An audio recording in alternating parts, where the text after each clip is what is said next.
Hi, my name is Dale Mazzarella. I'm a Fly Fishers International Master Casting Instructor, a longtime Wyoming fishing guide, and an award-winning coach and educator. I've put together this video series that I hope will help you become a better fisherman, catch a lot more fish, and I hope you enjoy it. So enjoy yourself, have a good time, and let me know what you think.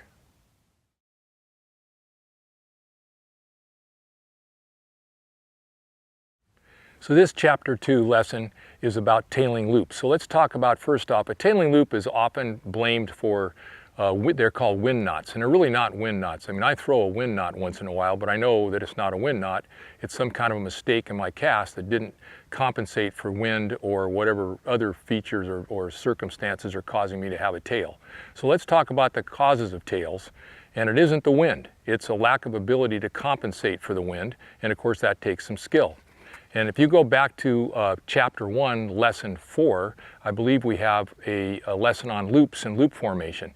And what we talked about is that the rod tip path causes the loop shape, the size, the shape, the direction of the loop. So just to review, if I start a cast, this is my forward cast here, I start a cast and my rod starts to bend, and when it bends you can see it sort of goes on a straight line and then unbends. With a small amount of line, you're not going to see that drastically, but that's what happens. That's why we call that a straight line rod tip path. If during the course of your stroke, you're here, and then you spike it, the rod will dip down and then come back up again if you can't maintain that same degree of acceleration. So you're along here, you're done really good, and then you spike it and it bounces back up. That's one cause of a tailing loop, very commonly caused towards the front of your forward cast. You pop it at the very end. That's going to cause a tail, especially with a rod that has a fairly soft tip or a softer, slower rod. And you can look at chapter 5 and look at the rods and how that affects the ability to throw certain kinds of loops. The other cause is that you stop here, but you rebound to here. So a lot of times we see somebody do that. They stop and they rebound to here. When you stop and rebound to here, now you've got a shorter amount of casting arc and it's an inappropriate amount of casting arc. Remember we talked in chapter 1 on a couple of different occasions about how your casting arc has to match the amount of line you have out. Well here, for this amount of line, you should have stopped here and gone to here, and instead you stopped here, but then you immediately did this while the line was, now you come to here. That shortens your casting arc by 20 degrees and you're going to get a tail. The other one is obviously if you stop early, that's going to shorten your casting arc. So there's a lot of different things that can cause a casting arc to get shortened. One of the most common ones, especially in intermediate casters, they come back here and you've been told so many times to start slow and go fast. You start so slow that your rod doesn't bend.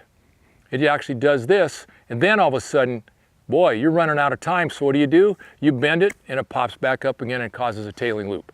So those are the causes, and I'm just going to demonstrate a few of them and you'll recognize them. But if you have a tailing loop, don't blame the wind. The wind is not to blame for a tailing loop. It's going to help cause a tailing loop if you haven't compensated for it. But instead of saying, man, I can't cast in the wind, the thing to do might be say, I can't cast in the wind yet. Because good anglers, I mean, I've cast in 40 mile an hour winds, I mean, all day long in Tierra del Fuego. So, and that's not an exaggeration. Winds so strong that the guide had to turn the car around and let me on the leeward side of the car, otherwise it'd tear off a door. You couldn't open a door. And then he would have to drive the car around and get out on the leeward side. I mean, seriously powerful winds. And we fished all day and caught fish. Without, well, very few tailing loops. So it's not a matter of wind. Please understand that and believe that you can get better at this. It's a matter of understanding casting mechanics. First cause of a tailing loop we're going to discuss is shortened casting arc. We're going to be here, and I'm stopping here. This is my casting arc right here. And then all of a sudden, I stop here. You can see I've cut out about 15 or 20, maybe 25 degrees of casting arc. That's going to cause a tailing loop.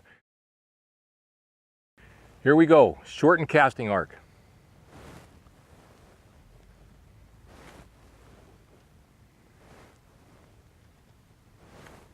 On the next forward cast.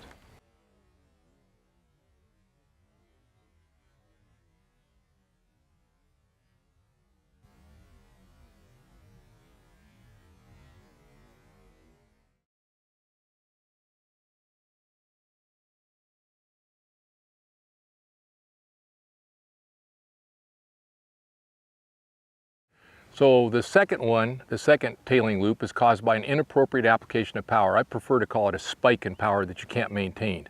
So we're going to demonstrate what that's going to do, and we'll then do the same thing, show it slow motion and so on. So here we go. You've gone back and forth, same exact casting arc, and then what you do is you come forward, and right at the very end, the easiest way to do this is right at the very end, you snap your wrist. So you cause a dip in the rod tip path and it bounces back up again.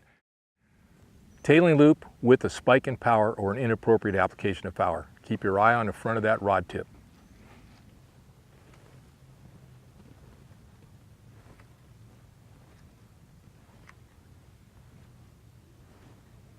Next forward cast.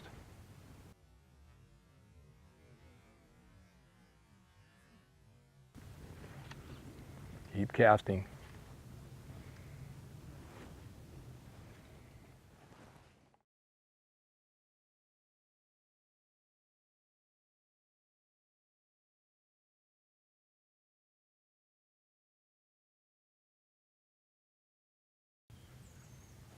Let's do the last two, and I think these are probably the most common, especially for an intermediate caster, at least in my experience. One is what I call bounce creep, and what I think a lot of people call bounce creep. Your rod comes back here, and then you stop, but when you first stop, it bounces here. So what you have somebody do is they come to here and bounce. Come to here and bounce. Immediately, then they start their cast. So there's a bounce. It's almost like cocking a bat. Bounce creep.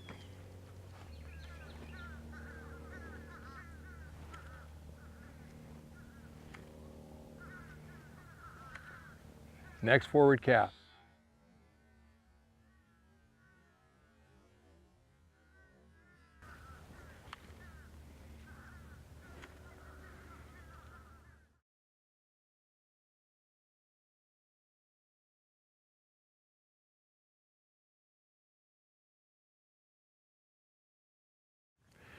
The fourth and final one, it isn't really part of, it's obviously not one of the previous three, but I think it's a hybrid between a creep and inappropriate application of power. So what we're going to do is show you that one, and it's really, really common in a lot of casters, because what they've been taught that you start slowly, but if you start too slowly on my forward cast, my rod doesn't bend until here. And you're going to notice that on all my casts, my rod starts bending almost wherever my rod tip stopped in the backstroke. That's where it starts on the front stroke. It starts to bend again on the front stroke. This one, what you're going to see is the rod comes all the way to here, and then all of a sudden it bends. And you'll see that gigantic dip in the rod tip path. Again, keep your eye on the front of my rod tip where it stops, because you stop in the same place.